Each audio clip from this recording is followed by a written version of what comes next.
Hello and welcome to Daily Debrief, your primer on the most pressing global news stories from People's Dispatch. I'm Siddhant Ani, and joining me on week one of this brand new show is Prashant from People's Dispatch, bringing all of the energy and all of the behind the headlines stories. Today we're going to be talking about the unabated political and economic crisis in Lebanon, the intensifying farmers' movement in India, the UK's oppressive new police bill, and if time permits, maybe even have a little bit of Friday fun. A sense of sameness first in Lebanon, where both the sectarian formulation as well as the possible policy approach of the new Prime Minister Najib Mikati's government are not inspiring much popular support. Prashant, what is it about Mikati's political background as well as that of his cabinet that isn't really getting the people of Lebanon behind him and his new government? Right. It's still early days, but one key point, of course, is that Najib Mikati is one of the richest people in Lebanon, and that perhaps does not inspire much confidence in a country where there is a major economic crisis and people are really suffering.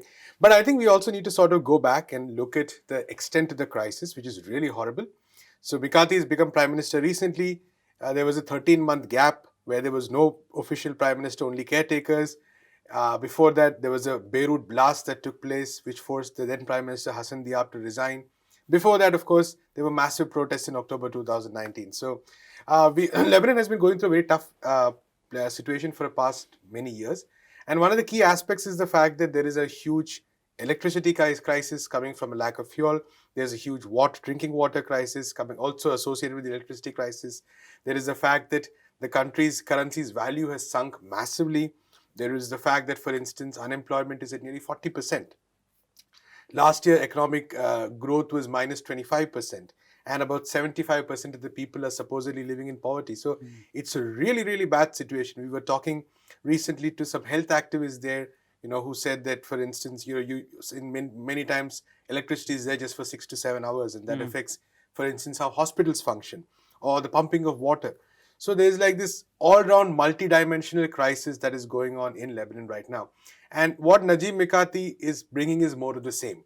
Because the people's protests in October 2019 said that they wanted a different system, right? But what Najib Mikati is bringing is more of the same. One, because he's already been prime minister, he's part of the old political system. Lebanon has a sectarian system, which means that each post is given to a particular community. And a lot of people think that that is one of the reasons why there has not been real progress, because of the infighting among these sections and the compromises. So really what's happening is basically that people are kind of very disenchanted, even with a new prime minister. Very little, there's been a lot of, there's been a lot of skepticism, for lack of a better word. And of course the fact that their policy framework, what they're trying to do is trying to get more loans from the International Monetary Fund or the IMF. Now they're trying to get a $10 billion loan. Now the problem, of course, is that, and this is something that people in Asia, people in Africa, people across Latin America know very well. When you get a loan from the IMF, they first ask you to cut down your spending, which basically means that you cannot invest in water, you cannot invest in education, you cannot invest in health, you cannot The entire invest social sector. Exactly. And this is where the most important need for the people of Lebanon is. Whereas this kind of loans you get will basically say that, privatize everything you have, sell all your assets as a government, do not spend on public services. So this, I don't think, is really going to solve Lebanon's crisis. Even if they get a loan, it will basically tide them over for a short while. So that's the extent of the crisis right now. It's pretty bad. And of course, events in Lebanon can also not be removed from their context, and in terms of the regional implications as well as the role of external players, particularly the United States. So what is the larger sort of geopolitical calculus in this scenario? Right, Siddhant, it's interesting you asked that, because just yesterday we did see that the United States imposed sanctions on some people associated with Hezbollah, which is one of the most prominent groups in Lebanon. And Hezbollah has been playing a very strong role in the region as well, because they're close allies with Iran, they're close allies with Syria. And this is the kind of relationship that the United States and its allies in the region, especially Israel, find very problematic. So they really want to, and we know that the United States has been trying to break the back of Iran, it has been trying to break the back of Syria, and similarly it has been trying to break the back of Hezbollah as well. So, you cannot really analyze Lebanon without seeing how Lebanon is placed in that region. There's, of course, Israel, there's Saudi Arabia, which has an outsized influence as well. All these countries, and the United States, which has this puppet master role often at times, and the way it uses some of these its allies in the region. So a lot of the regional tension comes from the fact that the US is out to sort of target Hezbollah as well. And it's very important because recently Hezbollah got oil from Iran. And this was a big deal because, as we know, Iran is also facing sanctions. There was a lot of, threatening noises that were made against Hezbollah for this. But the fuel crisis is so bad that, Hezbollah said that we don't care about what's happening. We are going to get that oil from Iran. It came to Syria via tanker and from there through trucks. So basically what happened was they said that, if anything happens to this tanker, it will be considered an act of war. That's what Hezbollah said. So that oil did come. It's being used in Lebanon as far as I understand. But this itself, I think, shows that even the attempt to get some oil in a country which is reeling under a massive fuel crisis was not very smooth, to say the least. So a lot of geopolitical games being played out in the region. And I think it's unfortunate because in its attempt to target Hezbollah and its allies, in its attempt to target Iran, in its attempt to target Syria, the United States is actually damaging the quality of life of a lot of people in that region very substantially in terms of employment, in terms of health. So that's really, it's something to really watch out for because this area is still very volatile right now. And it seems like no attention being paid at all to the human cost that all of these policies are. It's a calculus for the US and its allies often, right? Yeah. We're moving to India next, where tomorrow is a big day. It's a national holiday. It's October 2nd, the birth anniversary of Mohandas Karamchand Gandhi, who is considered to be the father of the Indian nation. And the Sanyukt Kisan Morcha, which is an umbrella organization of around 40 farmers' unions, they are staging an agitation against the 3 farm bills that were passed by the Bharatiya Janata Party government in 2020, September 27th. They are planning a series of events, activities to bring attention to their agitation, to widen the sort of scope of popular or public conversation around their agitation. What is the plan for October 2nd, following as it does in the wake of the nationwide peaceful shutdown that happened on the 27th of this month, last month, sorry. Right, like you pointed out, there was a nationwide shutdown on September 27th, big mobilization actually across the country. And I think it's important to note that, to sort of give context for our viewers, the farmers' movement has been going on for 10 months now. They want the 3 laws withdrawn, which they think are very pro-corporate, which they think will reduce the price they get for their produce. And they're very determined that these laws be withdrawn. Negotiations with the government have not yielded any results because the government has been very adamant that they don't want to withdraw these laws. And for the farmers, many of them see this as a matter of life and death, see this as a matter of, a struggle for survival of their entire, way of life itself. So massive, of course, gathering happening in Delhi, of course, in the outskirts of Delhi, but also across the country. It's one thing we need to know that, that these protests have taken place in almost every state in the country. So for the farmers, I think that, they're also rethinking on how to take these protests forward. What is their so to speak, what is their next step? And I think they have identified that they will also have to take a political step forward, so that they will have to use their influence to sort of maybe challenge the Bharatiya Janata Party or the BJP in various states and national elections, and maybe try to also use that as a point to make a point that the people are unhappy with the BJP government. So I think that's one thing that they're definitely considering. And I think the larger attempt is maybe to mobilize more sections of farmers, more sections of agricultural workers to sort of come together on this issue, but also other issues. For instance, we do know that over the past year, there were also laws passed which affect the workers as well, not just the farmers. So we do know that there are laws passed which made life difficult for workers as well. It made the sector more informal, unionization becomes difficult. So many of these laws were also passed. So basically, the question I think for the farmers is how to bring more people. That's what they're talking about, how to mobilize more people. And for the government, the key question will be how to sort of try to address this crisis and without giving in, because the government is clearly not interested in accepting the demand of the farmers. So I think there's a bit of a stalemate here. Both sides probably evaluating what their strategy is and what their responses is. The important thing to note is that, of course, it has been a historic agitation, because it's difficult to think of any part of the world. It's difficult to think of an agitation which has lasted 10 months. This long, yeah. Yeah, so many people involved. It's quite a historic movement nonetheless, but what happens remains to be seen. Right. Before we move on, let's take a quick look at this video, which kind of summarizes the evolution of this 10-month-long agitation.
लेकिन किसान भी अपने दिल की बात करना चाहता है। Water cannon is being used here, but they are still standing here right in front of it, not afraid by it at all.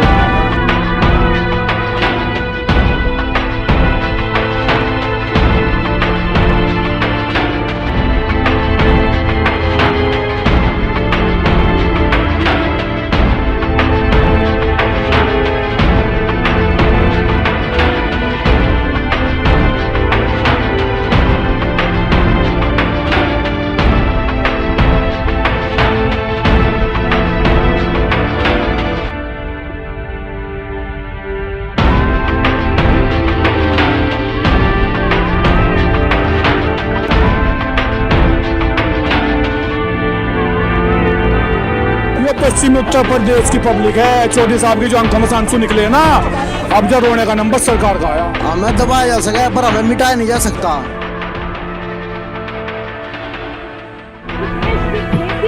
ना हो, लोगों को खाने पीने को मिले। रोड जाम किया भी नहीं था, इतने में पुलिस ने आकर जो हमारे पर लाठी एक लगी। और ये पूंजीवाद की और किसान की लड़ाई है।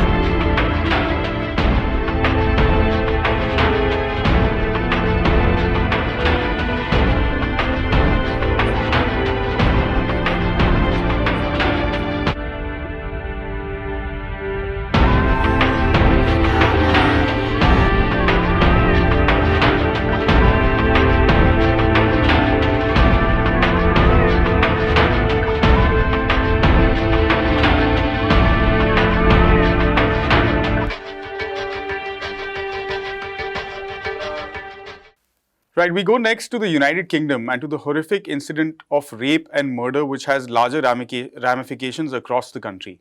A London Metropolitan Police officer who murdered a 33-year-old woman, Sarah Everard, in March has been sentenced to spend the rest of his life in prison in a case that has sparked alarm in the UK over women's safety and the trustworthiness of the police.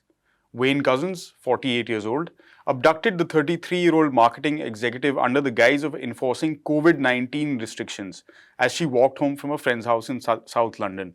He then raped and strangled her to death before burning her body. A very rare whole life conviction, Prashant, in this case. What can we understand from the events of the past few days in the UK? Right. I mean, the verdict came out, giving him a life sentence, but there are multiple dimensions to this issue. One is, of course, the fact that you cannot separate the fact that he was a police officer because, and this is, of course, he committed a heinous crime, but he also used his authority as a police officer to commit this crime. In fact, witnesses who saw him said that they thought he was arresting, this Sarah Everard because that is the way he proceeded. He he cited COVID-19 regulations, for instance, and people thought that, okay, it's a legitimate arrest. So this actually raised a lot of questions about the nature of policing itself in the UK. I mean, I think we all remember how when George Floyd was killed last year, there was this massive protest stemming from the question of how are black people treated by the police in the United States. A very similar kind of thought process took place here as well. People raised a lot of issues. For instance, the fact that the number of women who have been killed by police officers, or the fact that almost every week there is a case of reporting of domestic or sexual violence by a police officer in the United Kingdom. A woman files a report. So there's this huge underlying issue of violence by police personnel, and this, I think, really got crystallized with the incident of Sarah Everard. Now, the important thing to note is that a few days after the incident happened, women organized a protest, demanding justice for her. What happened there was even more brutal because protesters were dragged on the ground. There was even a visual of a police officer stepping on the back of a woman. Very brutal treatment of those who were protesting, who were staging a vigil, actually, for Sarah Everard. And that actually, spurred more calls for reform, more calls for rethinking the way the police itself functions. There were even calls for the resignation of the head of the police. But I think one of the questions that women's groups are raising throughout is that you cannot separate, you cannot just consider this person, Wayne Couzens, to be one bad actor. That there are institutional problems, that there is a problem with the police as a whole, and that this needs to be really looked into. And this really feeds into the second question. Around the same time, there was a bill that the Conservative government introduced. And a lot of these protests actually, sort of coalesced because there were people who were demanding justice for Sarah Everard, who saw that there's a new bill which actually looks to strengthen the powers of the police, reduce maybe accountability. That was one of the allegations. So that really, I think, sparked off even stronger protests. So let's talk a bit about this bill, which is the Police Crime Courts and Sentencing Bill. A 300-page bill that was introduced 1 week later, second reading of the bill, only 2 days of debate in Parliament. The government clearly hoping to pass this through as quickly and with as little drama as possible. There are particular clauses tucked away, hidden away in that bill that definitely give the police more powers, particularly over public protests. Right. Exactly what has been sparked in some ways by the introduction of the bill itself. Exactly. What's happening on the ground there, and what are you hearing from your reporters? Right. For instance, on the day Wayne Couzens was sentenced, or when the hearing was going on, Sisters Uncut, an organization, staged a protest reminding people of the problematic nature of this bill. And this bill, you need to notice a lot of things. For instance, one, it really restricts the scope of people protesting. For instance, say even if one person can be considered a protester, you need to get permission. There are all sorts of regulations imposed. I believe there is even a regulation against defacing statues, which is interesting considering that over the past year we saw many statues being pulled down because of their, how problematic they were politically. For instance, like the statue of a slave trader. Right. In Bristol, where these protests are kind of centered. Precisely. So, keeping all this in mind, this bill was considered extremely problematic because it basically sort of criminalizes protests. It's as simple as that. And at a time when people have very few options but to protest, say something like this happens. Like, there's a police officer who is believed to have murdered, so brutally murdered a woman. And people come out onto the streets, and then you have a bill which will soon become a law because it is in the House of Lords. It passed the House of Commons. It's in the House of Lords. So a bill which basically criminalizes protests, targets protesters. There are all possibilities of fines, and really makes life difficult for those who want to express themselves. So in a peaceful, democratic manner. Exactly. And I think it's important to note that the COVID-19 period has been used by governments across the world to either push laws like this or use existing laws to basically crack down on dissent, crack down on protests. And that's actually a very dangerous sign because, we all want to be safe. And I think in most parts of the world, protesters actually have taken extra effort to maintain those protocols and protests. But the governments, it's a fact that the governments have used the pandemic regulations to crack down. And this law, for instance, is a very good example as well. That, you cite various reasons and hide the fact that your actual aim is basically cutting down on protests. And dissent, yeah. And it's telling when a conservative leader such as Theresa May, who herself has been Home Secretary, turns around and says, maybe not all Home Secretaries will be as reasonable. Exactly, right. Yeah. So very, very, very depressing, of course, to see. And the important thing, of course, is that these movements have gone on. It remains to be seen if they can actually stop the bill, because it's gone quite a bit in its path to becoming a law. But nonetheless, I think the issues that were raised remain very valid and very important for the UK as a whole, for the world as a whole, actually, because like I said, this is something in many countries people are facing right now. Finally, Prashant, because it is Friday and it is our first show, and we have this wonderful art from our friends at Tricontinental, particularly the one right here.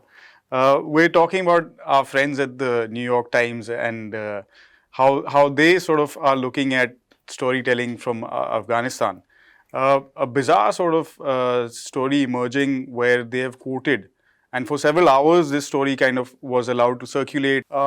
What was this tweet all about, purportedly from the Chancellor of Kabul University, saying Islam first, education and work later? Right, it was quite an illustrative tweet because, like you said, this was supposedly the account of the Chancellor of Kabul University. He says, women will not be allowed to study. Incidentally, the tweet begins with the word folks. Howdy, folks. So that's really a question. Why would the Chancellor of Kabul University, a Taliban appointee, start with folks? So I think people did a bit of digging in and found that it was probably a spoof. Maybe some say that it was tweeted to raise awareness about the situation of women. Some others say that, it could have been some other source. The important thing to note here, I think, is that this tweet probably was accepted by so many people so quickly because it just fits into, what people are expecting about the Taliban. And let's be clear here, the Taliban has a very regressive ideology. Absolutely. That ideology has no place in today's world. But nonetheless, when say in the United States or people in the West are seeing Afghanistan, it's very convenient for them to sort of see this in terms of, we civilized people and those uncivilized barbarians. And that's very problematic in so many ways because, like we know, the US was responsible for the crisis in Afghanistan to a large extent. It funded many of those elements. Which even some of the that this is, of course, we're talking about the 80s, but it funded many of these radical elements as well. Helped create the crisis, and so did many of the other Western countries. So I think tweets like these, on the one hand, they just suit a worldview, which is to say that, like I said, that these uncivilized folks, and whereas actually the situation on the ground is far more complex. The US and countries in the West created a huge mess there. They accepted it. They said that they had no clue. On the other hand, it's the countries in the region, India, Pakistan, China, Russia, who actually have to deal with this. And it's going to take a long, long time to deal with it. Unfortunately, nobody is really going to ask such questions of the media. They kind of get a pass. Like the New York Times said, there were new weapons of mass destruction in Iraq. Nobody ever found them. But there was a war. So, tough questions, Tough for sure. All right, good to have you, Prashant, on episode 1 of Daily Debrief. We'll be catching up with you all of next week and hopefully beyond also for a different perspective on news beyond what tweets and other things say, on the ground reportage and stories behind the headlines. Do log in to our website, peoplesdispatch.org. You can also follow us on all the social media that you see up there. Keep the conversation going. Send us your comments and views on all of the subjects we talk about. Thank you for watching. We'll see you next week. Have a good weekend.